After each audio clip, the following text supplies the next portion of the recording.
ते मला म्हणाले, "आज पूजा तू मला रोज विचारते ना भाजीचं काय करू, भाजीचं काय करू? तर घे मी आज मशरूम घेऊन आले." आणि लिटरली सांगते मी मशरूम अजूनपर्यंत ट्राय का मी अजूनपर्यंत टेस्ट पण नाही केलेले होते.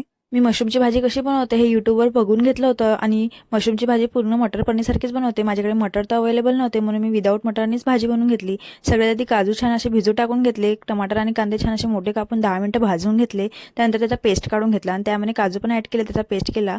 नंतर तेलामध्ये खडे मसाले आणखी तो पेस्ट टाकून छान अशी तेल सोडेपर्यंत भाजणी करून घेतली. त्यानंतर काही ॲड केले मसाले, तेच आपल्या घरचे रेग्युलर मसाले, तिखट, मीठ, हळद आणि हो गरम मसाला ॲड करायचा विसरायला नका. त्यानंतर मग छान असे त्याचे तेल सुटेपर्यंत मी छान भाजून घेतलं. त्यानंतर मशरूम पण ॲड केले आणि कोरिंडर टाकून छान सर्व केलं. आणि सांगते ना लिटरली भाजीचा स्मेल खूप छान येत होता, पण माझी हिंमत नाही झाली की मी ही भाजी ट्राय करू असं. त्यानंतर मग पोळ्या वगैरे करून घेतल्या आणि माझ्यासाठी भेंडीची भाजी करून घेतली. तुम्हाला ही रेसिपी कशी वाटली मला नक्की कमेंटमध्ये सांगा. त्यानंतर माझी पण भेंडीची भाजी शिजून गेली होती. नंतर आम्ही जेवण करून घेतलं. मी तर वेगळीच जेवली, ते पण जेवण करून घेतलं. आणखी व्हिडिओ आल्यास लाईक करा, सबस्क्राईब करायला विसरू नका. भेटूया आता पुढल्या ब्लॉगला. बाय.